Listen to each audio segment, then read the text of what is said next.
Now for our story.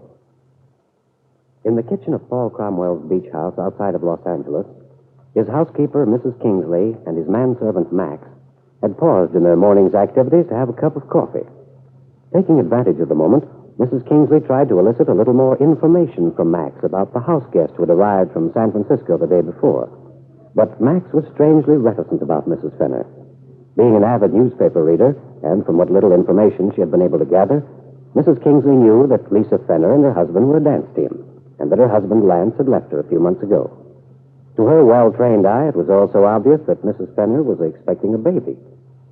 The housekeeper sensed that there was quite a story behind these facts, but all her suppositions and questions remained hanging in the air. Max was non-committal.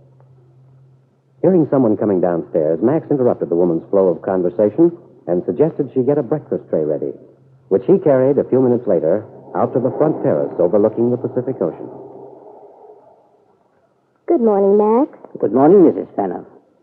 That orange juice looks wonderful. Shall I pour you coffee now? Not just yet, thank you. Very well, madam. Where's Mr. Cromwell?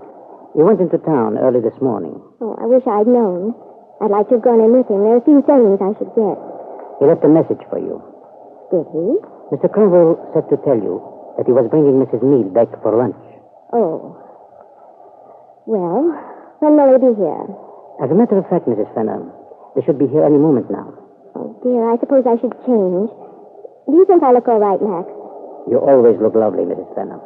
You know, you're such a comforting person. And very gallant. Thank you. I've always enjoyed talking with you. I believe I'll have that coffee now. Very well, Mrs. Fenner.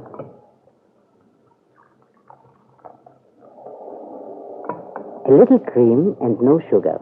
Is that right? How flattering of you to remember.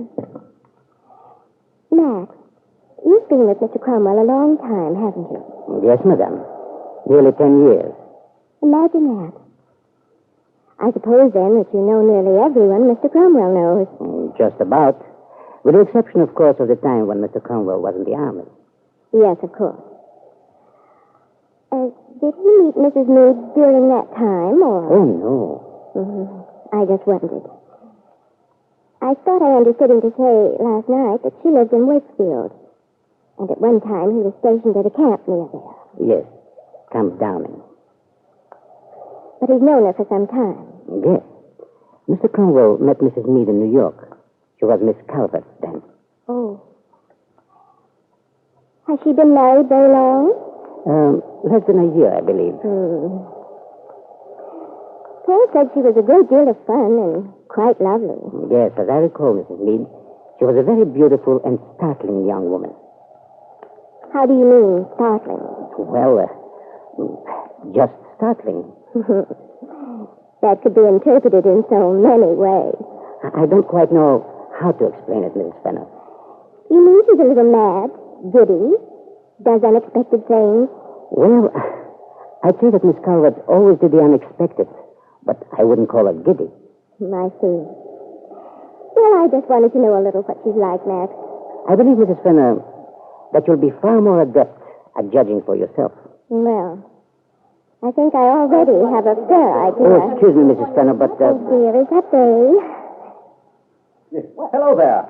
How are you, Max? Good morning, Mrs. Mead. Good morning, Lisa. Did you sleep well? You're looking very well, Mrs. Mead. Thank you, Max. Luncheon will be at 1, if that's all right, Mr. Cromwell. Oh, that's fine. Thank you, Max. Kitt, come here. I want you to know Lisa Fenner. This is Mrs. Mead, Lisa. How do you do? Hello, Mrs. Fenner. Well, Lisa, so you're just having breakfast. Yes. Isn't it disgraceful? I think it's wonderful. I've always been able to sleep at the beach.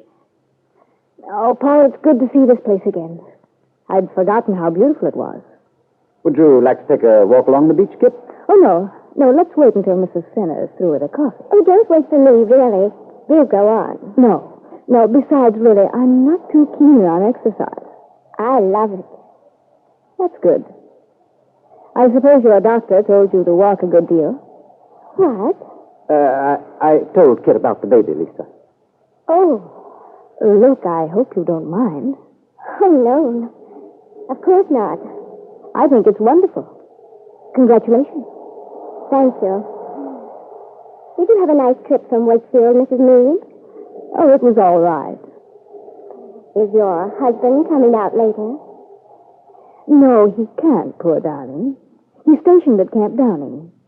He's a gunnery instructor there.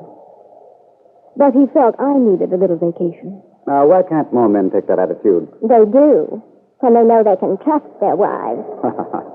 Well, I wouldn't trust Kitt. No, you wouldn't, you dog. Well, wouldn't I have reason? Probably. Oh, Paul, I love it out here. Well, why don't you come down here and visit me then? How long are you planning to stay in California, Mrs. Meade? I don't know. A few months. You see, Paul, never invite someone who doesn't have a round-trip ticket. No, I'm serious. Well, I have a better idea than that. What's the rental situation down here? Well, there are one or two houses available that I know of. Well, then that solves all my problems. I could rent a car. Of course you could. Or, for that matter, I could drive you into town myself whenever you had to go. You could take both Mrs. Fenner and me. That's right. What are you two talking about? Oh, it's just a little joke. Seriously, Kit, that's a wonderful idea. Well, I have to move out of the hotel in 3 more days. Heaven knows the situation in town is impossible. Yes, I know. Poor Lisa tried to find something and she couldn't even get into a hotel. Yes, I'm afraid I'm being a terrible burden to Paul. Oh? Are you looking for a place to live, too? Well, I thought you were just down from San Francisco on a visit. No. I was planning to stay here for a while. In Southern California, I mean. Well, Mrs. Fenner, if you haven't any place to live... Well, this is my morning for good ideas. If I can find a house down here, why don't you share it with me? Well, I couldn't. That's very nice of you, Mrs. Meade. Why not? These places down here are very large. I certainly don't want to rattle around alone. We needn't get in each other's way. Well, I think that makes a lot of sense. Oh, you do, Paul? Of course, darling. Why, that way we'll all be down here together, but you'll have your own place. But, Paul... Well, it was just an idea. But you think it over. Paul, I'm going into the house and get out of these hot clothes. Wait, Kit, I'll show you. Oh, don't bother. I think I can remember where everything is. Oh, what's your housekeeper's name? Mrs. Kingsley. All right. If I need anything, I'll holler for her. Lisa, darling, is that all the breakfast you... Paul, what is this? What are you talking about? You told her about me. Darling, I told her that you were going to have a baby. Is there anything wrong in that? Besides, she probably would have guessed it and... Is that all you told her? Of course. I don't understand. About her suggesting I should come and live with her. Well, she meant it. That's just like Kit. You seem to think it was an awfully good idea. I'm in your way here. Oh, don't start that now. Oh, I can feel it. You don't want me around. You and this kid. Lisa, I'm only thinking of your welfare. After all, it'll certainly look much better to have you and Kit share a place than, well, to have you stay here so long. Is that the only reason you think it's a good idea? Oh, Lisa, don't always think that I have some ulterior motive in mind. Well, it seems so funny. I mean, Mrs. Meade doesn't know me. As I told you, Kit's like that. She gets an impulse. She's a very generous person. Besides, she knows you're a friend of mine. And is Mrs. Meade a friend of yours, too, Paul? Lisa. But Lisa Fenner wasn't satisfied with the quality of Paul's laughter. She felt disturbed. She couldn't understand why Kitt Meade, a woman she'd never met before, would tender her an invitation to come and live with her. For some reason she couldn't define, Lisa had a feeling of being conspired against. She felt that Mrs. Meade must have a motive. But you could understand a great deal more, Lisa, if you could have heard the conversation Kitt and Paul had last night. The conversation in which Paul confessed that he was a little afraid of the demands you might place on him. A conversation during which Kitt promised to help Paul Cromwell. Yes, Kitt has her reasons, Lisa, for asking you to live with her.